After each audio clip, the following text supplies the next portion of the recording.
আজকে মরলে কালকে 2 দিন পরের দিন কেউ কাঁদবে না। যাদের জন্য করলা কামাই মরলে তারা চিনবে না। আজকে মরলে কালকে 2 দিন পরের দিন কেউ কাঁদবে না। যাদের জন্য করলা কামাই মরলে তারা চিনবে না। থাকতে সময় করো আমল, ঈমান করো খাঁটি।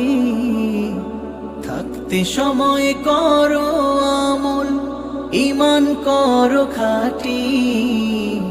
শেষ ঠিকানা তোমার আমার 3.5 হাত মাটি। শেষ ঠিকানা তোমার আমার 3.5 হাত মাটি।